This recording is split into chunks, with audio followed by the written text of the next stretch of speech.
So, Nitya, firstly, I just want to warmly welcome you on Filme Shilmy. It's great to have you on the platform. And I think we've actually done an interview before over the phone for Made in Heaven quite a while back. So it's quite nice to kind of catch up with you again. Lovely. Likewise. I'm happy to be back. Yes, and speaking of being back, I mean, I just wanted to say a huge congratulations to you. I know Arjun was nominated for Made in Heaven at the Emmys. How have you been feeling about the whole Made in Heaven recognition that it's got internationally this year? I don't think we could have asked for anything more. We're so excited. It obviously, it feels really good when because there's something that you have on paper and then you kind of go out and shoot it. And then at some point, at least me, I lose perspective on how people are going to receive it. Because I know what we're doing or what I'm doing when I'm directing a scene. But I think the hope of any filmmaker is that whether it's the layered storytelling or whether it's the point that you're trying to get across, if it connects with people, it's great. I think internationally it's very exciting because we're telling Indian stories, and to be able to have people from around the world, and it's not only the Indians or the NRI kind of audience. It's just people beyond that connected with the show. So I mean, we are very, very grateful and excited. Hmm. So have you been working on season 2 yet? Because I think all of us are waiting with bated breath to see what new challenges will be faced in the second series, because you all have kind of tackled so many issues and so many topics that's relevant to our society now. And I think that's why we're Yeah, well, all very excited. season 2 has a lot more coming your way.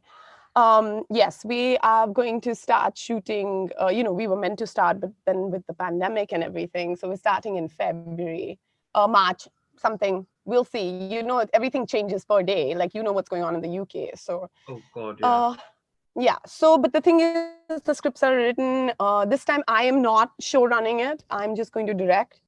But it's still very much a show that I can't wait to put out there.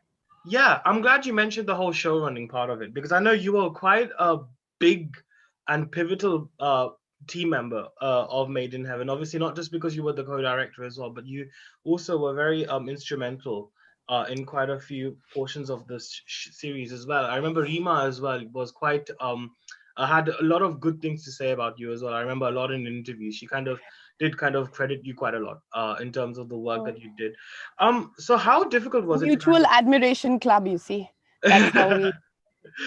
it's what we call the Zoya factor. You see, it's the Zoya factor that kind of like brings everyone together. But how challenging was it to actually be the like sort of person sort of running the show and stuff in the first season actually in particular? Because I remember a lot of the episodes that you directed were quite like the meaty ones, like the real where the revelations were See, the happening. showrunner decides, so I kept the best for myself. No, I'm just kidding. No, it was. It's See, I don't. Yeah, of course it's hard. I think what people don't understand is shooting weddings. Indian weddings is like shooting action sequences. There are those many people. It's crazy. But I think also what really got me excited is that we were just about like now you have a lot more series. When we were shooting Made in Heaven, we were pretty much like the second or third show being made in India for OTT platforms. Of course, there's a big television industry that's been doing like television series for a while. Yeah. But I think something of this scale was very exciting. I think the stories were super hard hitting. So we were very excited because we also knew it's going to be entertaining simply because the backdrop is weddings. Yeah. But I think the exciting part for me is like what beyond the weddings are we going to be able to put out there in an entertaining manner. So and also for me, I think showrunning is a very tedious, very rewarding. Uh, yeah, it's very tedious, and it's at the same time it's very rewarding. Hmm. You When you have multiple directors and you have multiple writers, you do need that one person that's just seeing it through, so that it doesn't as an audience you guys don't know that there have been various directors, Yeah. unless you're looking for the credits. So for me, I think that if people felt that it was a wholesome show by itself, then that my job then I perhaps did my job well. Mm. Yeah, so it's rewarding, it's tedious. This time I can't do it because I'm already I can't show run, but the show's already set up quite a bit. Yeah. I also have some other commitments and things like that, which we'll talk about, next time when that shows out. And so Yeah, definitely. I want to know. I definitely want to know more about that actually. So I'm sure, la- hopefully, later, whenever. later. Definitely. No, no, no. I will definitely be chasing you up on that. I'm sure I will on that. But I think Nitya, I find your career quite fascinating in terms of your journey as a filmmaker, because I believe you were an assistant director on various like international films like The Namesake, The Reluctant Fundamentalist, Life of Pi, all these different films you've kind of been a part of, even Dawn as well. So Yeah. how the fact that obviously you've been a part of several different films, how does that experience kind of leave a footprint in your sort of vision as a filmmaker, as when you're taking center stage as well? I never went to film school. I didn't get through any of the film schools in India. Like, as in, I didn't even know at that time what I wanted to do. And I think I took each film that I assisted on as my film school.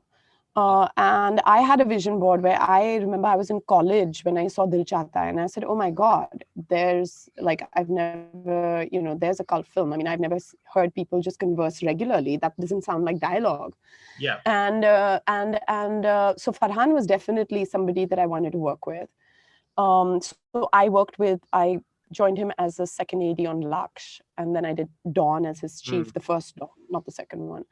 mm, And then Meera was somebody, I mean, I think, been rejected. I'd sent in application to join her company in New York. I think I got rejected on that or whatever oh wow. as a kid. But then once I became an AD, and when Meera's producer called me to do Namesake, I mean, I jumped at the opportunity. Mm, And I absolutely, I mean, I've learned so much from her, from Farhan, from Suni, from Ang Lee. I mean, each one of them has been the greatest film school I could have ever dreamt of. And each of them are so varied in their storytelling, narrative, technical styles mm, that, yeah, I mean, I spent a good amount, like almost 8 to 10 years aiding, because I'd never been to Bombay in my life. I didn't even know, like, my parents thought films just get made. Like, yeah. they didn't even know people make them. They thought they just watch them. so so it's been a long journey. And I think as a filmmaker, I think the one common thing I think that I have learned in the film school, working under amazing people, incredible people, along the years that I AD'd, was that, like, someone the other day was interviewing me and they asked me, like, it's so surprising that you have such varied work. And I said, I think I'd be so bored if I didn't. Because for me, picking up any script, first of all, it has to hit my heart, right? Like, hit it. Second of all, um, I I look at each film as my greatest learning about that subject. And so the more far away I am from it, the more exciting it gets. The more unfamiliar the territory, the more exciting it is for me to get my Mm. hands dirty. I don't know if I answered your question, but yeah, somewhere in Yeah, that. no, no, no, no. You definitely answered the question well. I can Mhm. definitely tell you that. But speaking of you, I guess being creative and exploring yourself a lot more. I think I want to also congratulate you for Unpaused as well on Amazon Prime Video. I was gonna come to that. I know you probably were surprised. Why did I not begin with Unpaused? Because that was like your most Okay. because I was like your most recent work. But I think I just wanted to gradually get to that. But I Sure, think I sure. really loved Chand Mubarak. I think it was probably one of my favorite segments of the anthology film. So it was a I, story set in lockdown, and I yeah. believe you had to shoot it during like the whole COVID-19 period as well, right? So I how? wanted to be honest, I wanted to, because I was like, the story's not going to hold if there's traffic. So can we just shoot it in lockdown? Yeah, absolutely. What were the greatest challenges actually for you as a filmmaker to kind of shoot during a pandemic? I mean, I think I break it up into two parts. I think the first challenge was coming up with a story that was after sitting at home for 6 months, even though I think all of us creators were working because we got a chance to do all our writing or whatever work was left, etc. So it's not like everyone was on holiday. But I think the one thing that I thought of at that time, my baby was 6 months old, and I Right. kept thinking, I said, do I really want to go out there and excuse me, um, and then I realized, I said, oh my God, I've got what I'm doing right now is there's this fear psychosis. And I think one of the results of COVID is going to be that it's going to take some time for people to learn to trust again. And I took that core fear of mine and I discussed it with my writers. And I said, I think that our base should be that for the story. I think that we had societal structures where anyways people used to judge one another, and kind of be like, oh, like even with COVID, I feel like people are divided into boxes. Oh, those people, stay away from those people, they may give us COVID. Someone sneezes. It's just about Yeah. trusting again. Yeah. And I felt that I was going to take that theme and write a story about it. And I think the story of Chand Mubarak still holds if it's pre-pandemic and or post-pandemic, because because it's it's about just us living such insular lives where we believe that we must keep in cities like Bombay our apartment clean. We need to make our lives happen with very little humanity left on what's happening on the outside, or humanity left just vis-a-vis two people. So Right. I think it was that was the genesis of a lot of that. I think the toughest part was coming up with the idea. The second toughest part, I think, about shooting in the pandemic was, I mean, I had really nice producers, Pranati from Pink Window. Yeah. They did all the necessary whatever needed to be done, like permissions, etc. But I'll be honest, as a filmmaker, the minute I got on set, I mean, we all had taken the precautions, etc. But I just wanted to make my film. I was like, this film is going to come out, and whether we are like scared right now, I mean, COVID literally like just flew out of my head. I was like, I have 2.5 days. It was raining. It was difficult. I'm wearing a mask. I'm trying to direct the actors. They can't understand me. So there were all those kind of things. But I think my main focus was that how do I get the emotional quotient, because it's a very simple film. It's a conversational, tiny little simple film. And I Yeah. said, if I don't get those emotional hits right in my performances and in capturing it technically, I'm screwed basically. So I didn't have any, that was my only thought the minute I got on set. Wow. So that must have been quite an initial shock for you as well to see the way things were different when you were back on set, right? Like with the social distancing and stuff, right? Yes, definitely. I think these are very strange times, and I think going back on set was extremely strange for me. Like not being able to rehearse, like kind of not being able to be on set with my crew and my actors and just doing Zoom. I found that bizarre. I think the social distancing definitely, but I'm going to be honest and tell you that literally film crews are so crazy and they're, I think, so passionate about what they do that a lot of them were also super excited to be back at Oh, work. yeah. And they were just like, let's do this. And we were very lucky that we did get to, Praniti got us permissions in the night where we didn't have to deal with other public. And Amazon had very clear things about only 10 people on set, including actors and directors. So it was hard in that sense. But I think everyone was out there to make this film the best they could, Right. given the stipulations. Sure. And I think what I really liked about the film was the way you used the rickshaw as like this instrumental character in the film. It's almost like acting as the window, towards society, as the mirror to society. And I just loved that aspect. I mean, so what was the main ideology for you to include this? What was the main motive for you to actually include this as a medium? And the fact that obviously it was about a rickshaw driver who's Muslim and the main protagonist who's basically a non-Muslim, but to kind of have those two different religions coming together without making it communal, how difficult was it for you to do that? I think it was difficult. I think I mean, see, I knew I'm never going to make it communal, but like, I think, okay, so I'll break it into, the rickshaw, for example. I remember coming from Delhi to Bombay Hmm.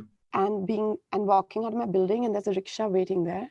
I get into it, I can go anywhere I want. You guys are used to it probably in the UK, but Yeah, we have the but tube. in Delhi, yeah, exactly. But in Delhi, like for me, my parents were so strict because Delhi is like used to be so unsafe and still is. And these rickshaw drivers provided me this sense of security that enabled me to do the work that I'm doing today. I couldn't afford a car. I couldn't afford taxis at the time. So for Hmm. me, and they were the nicest people.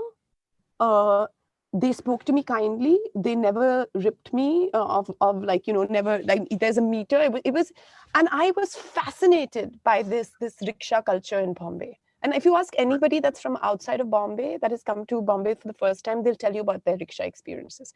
Yeah. Not all are so rosy, but each one of them will have couple of very good memories and for what it did for them. So that's Hmm. one, I think. And I had never, when I was thought of shooting a rickshaw, I said, when I started envisioning the kind of shots I wanted, I said, oh my God, in all the years, every film that I've done, there's never been a rickshaw in any shot that I have ever worked on. And that's Hmm. so bizarre because it's part of our culture almost. Um, I also wanted Uma to be my character played by Ratna Pathak Shah. I wanted Yeah. her to be forced into, never wanted him to go to her house or her to go, in know where he lives. Huh. I wanted her to almost be forced to step into his world, into this little world of his. Hmm. And the third thing that I'd like to say is that I had seen so much stuff from around the world during lockdown, everybody in apartments, Hmm. lockdown, this, that. And I was like, what do I do to break away from that same feeling? Because it was literally, I was like, what am I going to do? And I said, oh, the only other thing I can think of is just two people. Because most films you'll see, there are only two characters Yeah. because we were only allowed to. So I said, and that was it. I was like, I don't want to do an apartment. Okay, I'm going to do a rickshaw. I'm going to take it outside because it's like it's Rafiq's moving home. That's what it is. Yes. Um, and very often we just get in there as people of privilege, and we never for a second consider it as they're moving home. We never Yeah. give it that respect. Hmm. So yeah, so there was a bunch of things. There's always a bunch of things. There are never any straight answers. Hmm. I feel Right. like it's quite interesting how that also talks about class disparity and the sort of distinguishing between the classes that exists in Indian society right now. And I think that was also very subtly done, even if it was through the mannerisms and the characteristics of Uma, where she's like constantly wiping the rickshaw, and obviously, I guess, giving a voice as well to the senior citizens as well. So was it always a conscious decision on your part to include a track about a senior citizen like Uma? And was Ratna Pathak Shah always the first choice for you? I wanted to do something with senior citizens. I think that it was, I wanted to do, so there were a couple of things. The one thing I didn't really want to do is Hindu Muslim, okay? But I wanted to do senior, young, like a younger person and a senior person. I wanted to do male, female. Yeah. I wanted to do a class divide, not a religious divide. I wanted to do a class divide. Mm. Um, uh, and so those were the parameters. I've also felt like if you were a senior citizen, I mean, I remember calling my father and be like, "You better stay home. This, that. Like, you can't go out, etc." I mean, suddenly these people who have lived life in their own terms, their kids are grown up, etc., etc., all being like harrowed by their children, saying, "Don't you dare step out." And then of course nobody knows enough about the pandemic. So, but everybody's there's a clear thing. Oh, the senior citizens are the ones that are at maximum risk. So just that feeling, right? Just that Mm. feeling and also I wanted there to be a certain experience. I needed somebody that had lived a little bit of life to be able to give Rafiq the kind of answers that she does or how she engages him. I wanted there to be a Zameen Asman ka farak. Right, right. Age, gender, class, all those things. Wow. And I think also the fact that, because it's really interesting how Amazon has been very uh, proactive in bringing such stories as well. Because I think previous to Unpaused, we had Puttam Pudukalai, which was also another anthology series, which was also about stories of hope during lockdown, made during lockdown as well, before Yeah, Unpaused yeah. happened as well. But how do you think COVID-19 and whatever the world has gone through will impact cinema and cinema consumption now in general? I don't know how it's going to impact cinema. I think we're still in the pandemic. I think effects of the pandemic in any what it does to people, what it does to different industries is something that time will tell because we all need to go through it. We need to absorb it, and then we will react to it once we have understood what this is. Also, it's too soon. It's too soon to know that.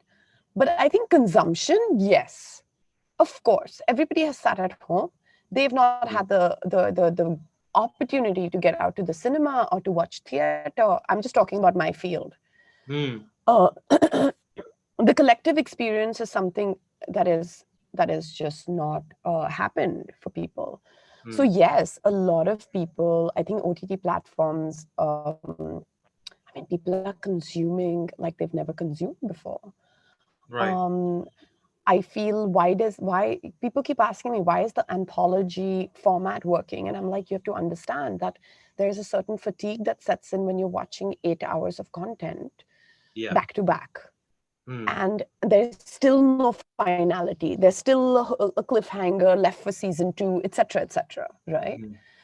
So in the midst of that, there's this lovely short film format, which all filmmakers, I believe, really enjoy. It's just that we never had any platforms where we could showcase short films. So yeah, and so now we have this wonderful opportunity. So I think, I mean, in terms of consumption, I think people have never consumed this much content. I think all platforms, Amazon, Netflix, Hotstar, these are the, I mean, including Z, MX Player, everything in India. These are your new channels. I mean, you flip between these channels. So yeah, It's interesting because times they're changing. yeah, it's interesting you're saying this because I was having a discussion with a friend and he was also saying the same thing that OTT in a sense was always gonna kind of give cinema a little bit a run for its money. It was gonna kind of face a bit of tucker, so to speak, at some point, in life. And it's just because of COVID, it's kind of just rushed that process. I mean, what's your thought on that? Do you think can OTT ever kind of replace or kind of be the second I don't hand? think it can replace. I don't think it can replace. But there's always this thing that happens. Yeah. When radio came in, stuff happened. When television came in, people's like it. There's always something that gives you a run for your money. So yeah, it's. I don't think it can replace cinema because I don't think that human beings, especially after pandemics, are going to be. It may take some time. I'm not saying I'm talking about the near future, Yeah. but you can't change. There's no substitute for the collective human experience. Yeah. And I think when it comes to the music industry and when it comes to the film industry, it's constantly evolving. So I look at this as evolution. I don't think it's like, Okay.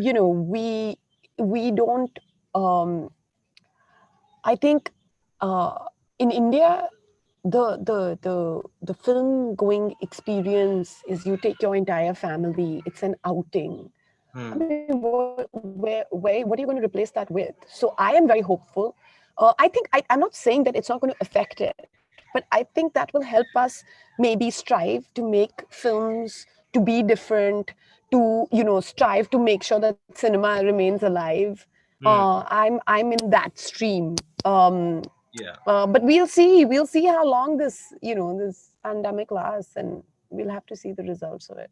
Yeah, because I always do think that there's always going to be that big portion of audiences that will still enjoy your masala pot boilers, which is not a bad thing. I mean, of course, if a masala film is made well, and as long as it's made delicately, sensitively, and makes sense as well, I think there's nothing wrong with like sort of having that sort of film sort of do well and stuff. But I don't know. I feel like being at home for me, I feel like how we were talking about consumption earlier. I feel like the sort of style of films that I like to watch or style of series I like to watch now has changed a lot. I feel like Yeah. because of lockdown, I feel like things have become very much more like instant. Like if it doesn't grip me instantly, I will change the platform or change the thing that I'm watching and try to switch to something else. Have you found that difference as well within yourself as well as a consumer too? Yeah, I think it's very similar to television. I Yeah, think that it's just about changing channels. Um, and I think it's just taking a it's really it's good content at the end of the day. I mean, if you just look at like television versus, at least in India, it's good content, but there's also a lot of like they're making stuff for everybody, right? So yeah. yeah, you'll tune into something, you won't like it, you'll switch the channel. Hmm. And I find myself doing that as well. But I don't. I think, let's just say it's early. It's early days. I think Yeah. that OTT platforms. I think it's early days. I think the thing that really, see, within the OTT platforms, it's very interesting because you have anthologies now. I think the for me, what's exciting is the mini series. I Yeah. like conclusive. I like conclusive stories. So Hmm. for me, that's very exciting.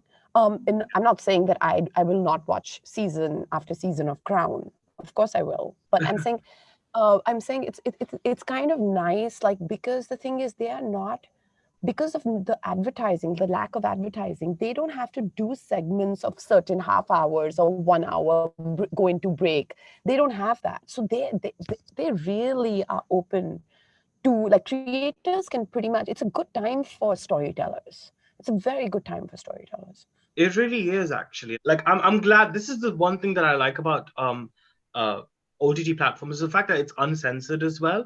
So it's not bound by the censor Let's board see because how long that lasts. yeah. No, I know. it's true. My thing is that, okay, if a year ago you asked me in a Made in Heaven interview, and I'd say, oh my God, an OTT platform for a storyteller is such a liberating feeling. Yeah. But if the censor board comes and they do what one hears may happen, then I mean, then you feel stifled again. So then, what is the difference? Exactly. Exactly. That's exactly why OTT was made, was to kind of provide a voice and a platform for content which is creative and not Yeah. bound by the fear of it being censored on screen as well. Nita, I also wanted to talk to you about Barbar Dekho because that was actually a really big film. Obviously, the film didn't do as well as perhaps one would have Yes. expected it to. What do you think contributed towards that unsuccess? I mean, where do you think it went wrong, if at all? I don't know. I think people just didn't connect. It was a really simple film. It was about learning to live in the moment. If you just ask me what it like, I think it was just about the message was very simple. I've always been a big fan of kind of high concept films, always. Yeah. And it was a very exciting story for me to tell. Um, I think I knew from the beginning that it's a super ambitious project. Yeah. Like, my favorite film growing up was Mr. India. It's a Ah, bloody high concept film. Like, the yeah. guy wears like a watch and he kind of disappears, and like, you know. So it was very exciting for me. Having said that, I knew it's an ambitious project for Mm, first film. Like, I yeah. had directed other things, but and I think I was warned about that. But then I said, I have producers that are saying that, okay, let's try it. So Yeah. I said, yes, let's go with it. And I think if you ask me what went wrong, I don't know, because when I watch, like, I don't watch it, but I know what I made and I liked it, right? Otherwise, I Mm, wouldn't have made it. But sure. I think somewhere people didn't connect with it. And I think they came in expecting something else. Mm. They came in expecting a nice masala film, and I think their disappointment was that because it's actually a drama, Yeah. it's got its fun moments, but it really is quite, it's out there. Like it's an out there film. Like there's Yeah. a pundit that Yeah. talks about like life, and he breaks down time in a mathematical sense. And so I think people didn't expect that. I think they expected from us a Mm. film that would entertain them in a different way Mm. than the film that we had made. That's my humble opinion.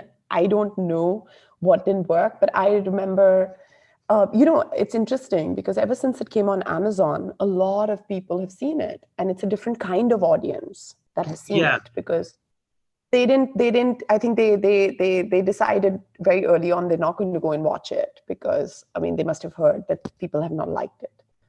Mm. But the mail that I've started getting post it coming on an OTT platform of people that hadn't seen it, and it's a different kind of audience, has been very overwhelming, and it's been good. So I'm like, okay, maybe it wasn't for its time, or it's I don't know. I don't know. You Yeah. tell me when you watch it. One day you tell me what you didn't like about it. Yeah, I think like you said, because it was about time traveling, I think people were expecting a very clear medium of portal of how they travel or how he travels in time. Because I Oh, think suddenly he wakes up in between different times. yes, And I yes, think people yes. were just a bit unsure because we're so used to seeing either like a time machine or some sort of a Right, physical right. portal that kind of transports the protagonist from one time to another. I think because that Right. was lacking, I think a lot of people were just like really confused and were left a bit Confused about it. bemused as well, right? Sure. I Yeah, think that's yeah, probably. yeah, yeah. But I mean, Yeah. how hard was it though for you as a filmmaker? Because that was like your first feature film directorial as a solo I filmmaker. mean, I think no, it was very hard. I remember the first week was hard because the thing is, you put in so much of your time and your love, and it's like it's like your baby, and then people just don't. The upsetting part is that they don't get it. But Yeah, the thing is that luckily with Bar Bar Dekho, those that got it, those that liked it, really, really loved it and got the point of what I was trying to say. Like, they yeah, did. So I think once I said that, oh, you know what, there are people that are not liking it, but wait. 1 second, let me not just get depressed about that. Let me just look at also there is an audience that has really enjoyed it. uh-huh, Um, that was it for me. I was like, okay, fine. I said, there's a lot for me to learn, but this is not the time to learn that. In a yeah, year from now, I'll look back, I'll think of all the mistakes we perhaps made. I'll talk to my producers, they'll give me some insight, and we'll work from there. I mean, it's very rare that you put out pieces of work and like everything is going to hit home with the audience. I mean, I thought people won't even get Chand Mubarak. They'll be like, oh, it's so boring. It's two people talking in a rickshaw. And the love that we've received for it is yeah. yeah, I'm so grateful. And people are so moved. They've it's been really nice. It's been heartwarming. I, So yeah, as you don't know how the audience is going to receive it ever. I loved Barbar Dekho in terms of its what I was trying to do with it. Yeah, the fact that you've obviously explored various kinds of films and projects, and the fact that your feature film debut as a director was obviously about time traveling in a way, and drama and human relationships, time, all of that. And now obviously you've done a short film segment for Amazon Prime, which is obviously about class divisions and all of that. What sort of styles or narratives are you keen on exploring next? Is there anything that's particularly fascinated you as a filmmaker? The two things that I want to do in the near, which I'm not going to do next year, because I'm doing something else already next year, like a couple of things. But the ones that are definitely on top of my list is I want to do a really nice um, action superhero film one day. Oh, Um, yeah, and I have a different take on it, which I can't tell you right now. but, oh, but that's definitely on my bucket list. Uh, and I want to do a sci-fi film one day. like, I know I don't want to do horror, and I know I don't want to do zombie. I definitely know I want to do these two. Um, Unfortunately, they're not in my lineup of next year. You So have time I to. work a bit differently. I sometimes just, when I want to know, like, what should I make next, I just write down words, like, what do I want to talk about, like things that I've never spoken about, right? Like, Yeah. and somewhere there, and I think one of this exercise that I did couple of months ago is something I'm developing as a script right now. And then, different projects come to you as well, because I've always been keen to be, like, I am a director before I'm anything else. Like, I'm a director first, I'm a writer second. I always like to collaborate with writers, because I think that they're better than me. Or I need somebody to talk to about my ideas, as opposed to immediately putting it down. So yeah, so there's stuff that I'm doing, but I don't know if I'm allowed to speak about it right now. Oh wow. But you know, So I mean, these future projects that you're talking about, I mean, are those yes. are they still unofficial, or that you just contract bound and you can't talk about Well, it? you know what? They're actually official, but they're all they both are in they're both very different, and they both are in the writing stages. So yes, the producers are attached, etc. But Okay. again, till I'm not on floor, like on first day of shoot, Right. I will not believe that I'm doing Okay. that film. Okay, but I won't push you any further on that because I know you can talk about it. But आप इतना बता दीजिए ये web series है या film? So I have one web series with Amazon again, which is very dear to my heart. Okay. It's very, very dear to my heart, because it's about it's a coming of age Wow. tale told through the eyes of, like, 16-year-old girls in Oh, growing up in India. Yeah. So that is with Amazon, and I start shooting, I think, mid next year. I have Made in Heaven lined up right now. I have this other one that I just spoke of. And then I have two features that I am developing currently. wow. Okay, that you know what? I think 2021 and the subsequent time during after New Year's, I think looks extremely busy for you, Nitya. And I think I'm very excited because Inshallah, inshallah. Let's see. I'm just so excited to kind of see this wonderful works emerging from you. I think Maiden. I hope they're wonderful before everyone before they come out and they're like, no, Nitya, this one didn't work out. अरे होता रहता है. I mean, if you have kind of like managed to get over the unsuccess of a big film like Bar Bar Dekho, I think whatever happens now, I think you'll definitely be able to handle, whether it's the good, the bad, or anything in between. Yeah, You know. I think for me, what is important is that whether I made the film that I wanted to, Yeah. right? Whether I get to tell the story that connects with me. And I think now I'm at a stage where I'm like, that's what I need to go for first, and inshallah everyone else will just follow. Yeah, no, definitely. But Nitya, when we have a conversation, it's always been so candid, it's always been so honest, and I always find it so fascinating about your journey as a filmmaker. And I just wanted to congratulate you once again for Unpaused, Thank you. and thank you for joining me on Filme Thank you. Shilmy today. It's pleasure's all mine. Lovely. Thank you. Wishing you all the very best and happy 2021 as well. Merry Christmas. Thank you. Ciao. Bye. Bye. Lots of love. Bye. Bye. Bye.